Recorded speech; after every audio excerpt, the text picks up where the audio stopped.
आसपास वाले जितने लोग थे, जितने जिसको कौवा कह सकते हैं, हंस तो दाना चुनते चुनते जेल चले गए। बाकी कौवा लोग जो है उन लोग पर भी जो है नकेल कसा जाए।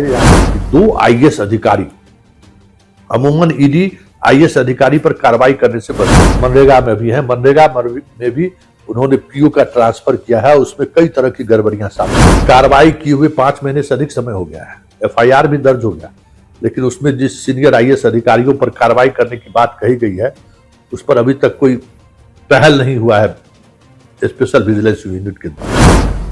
डबल इंजन की सरकार है, सब कुछ ठीक ठाक चल रहा है, पावर का भी बहुत ही आराम से हस्तांतरण भी हो रहा है, तो फिर ये छापेमारी का मतलब जिस दिशा में अनुसंधान बढ़ रहा है। विश्वश्री दुबई में बैठकर मस्ती कर रहा है, सबको पता है। दुबई भगाने में किसकी भूमिका है सबको पता है। नमस्कार, संतोष की रिपोर्ट में आप सबों का स्वागत है।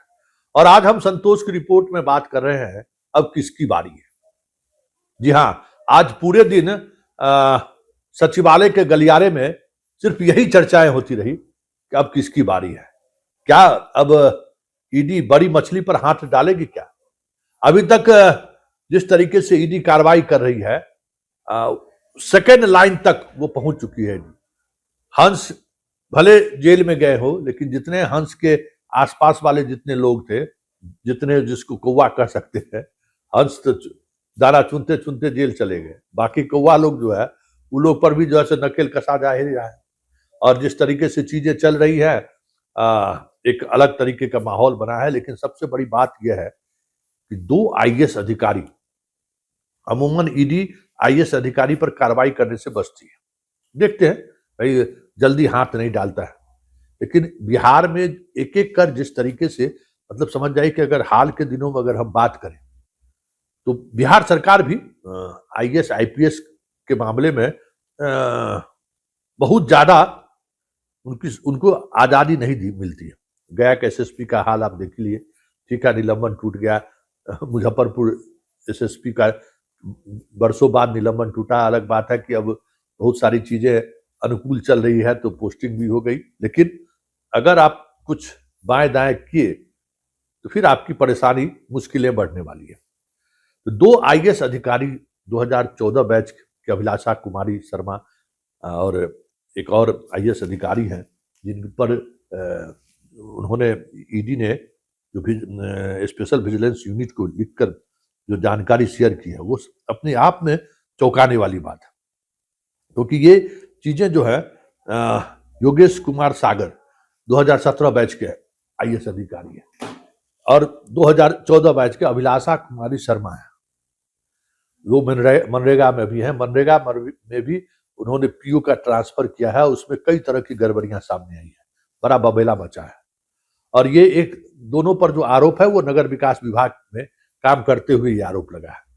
तो नगर विकास विभाग पर कई तरह की छापेमारी और अंकुश अभी तक लग चुका है और उसको लेकर कहीं न कहीं अब प्रक्रिया तेज होती दिख रही है।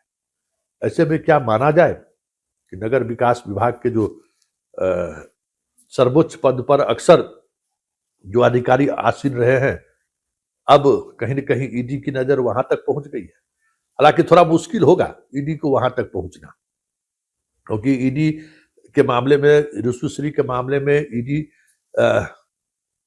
कार्रवाई किए हुए 5 महीने से अधिक समय हो गया है, एफआईआर भी दर्ज हो गया, लेकिन उसमें जिस सीनियर आईएएस अधिकारियों पर कार्रवाई करने की बात कही गई है उस पर अभी तक कोई पहल नहीं हुआ है स्पेशल विजिलेंस यूनिट के द्वारा। तो वो अलग बात है। लेकिन आज पूरे दिन ये चर्चा जरूर रही कि भाई डबल इंजन की सरकार है, सब कुछ ठीक ठाक चल रहा है, पावर का भी बहुत ही आराम से हस्तांतरण भी हो रहा है, तो फिर ये छापेमारी का मतलब क्या है? क्या माना जाए कि बिहार में जो भ्रष्टाचार को लेकर जो खबरें दिल्ली तक पहुंची है उसका असर तो नहीं है, क्योंकि बिहार में भ्रष्टाचार एक बड़ा मुद्दा है। ये अलग बात है कि चुनाव में इन मुद्दों पर न वोट हुआ, न इस मुद्दे पर कोई बात करने को तैयार था। जंगल राज की बात जरूर हुई।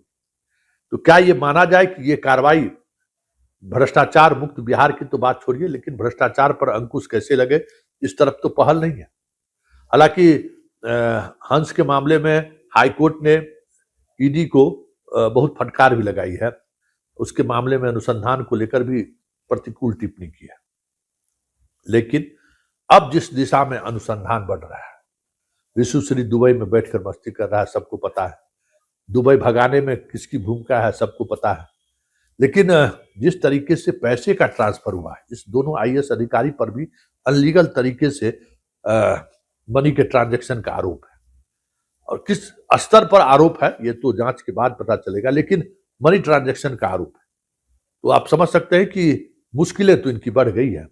जब तक ये मामला पूरे तौर पर सामने नहीं आ जाता है, तब तक तो इनकी सारी प्रमोशन से लेकर सब कुछ प्रभावित होगा। लेकिन वो सब तो इतर बात है।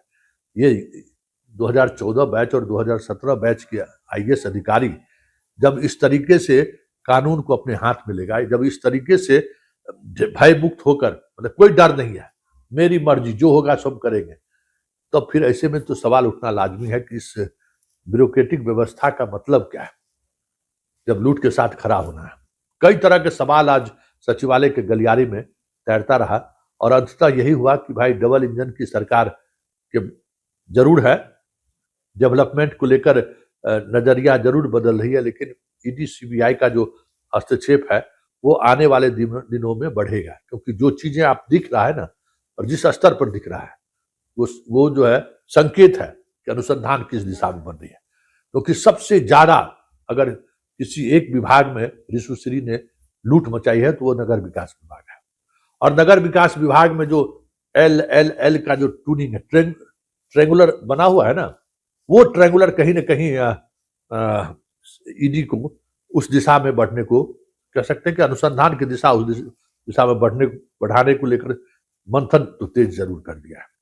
ऐसे में आने वाले समय में एक एल तो देश छोड़े हुए है, दूसरे एल की भी हालत पतली है, परेशान है, चेहरे पर वो हंसी अब नहीं दिखाई देता है।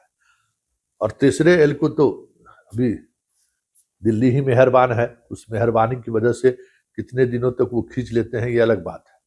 लेकिन एक बात तो तय है, ऋषु श्री को जितने दिन ये लोग बचा ले, लेकिन ऋषु श्री ही इन तमाम एल का गले का फांस बन जाए तो कोई बड़ी बात नहीं।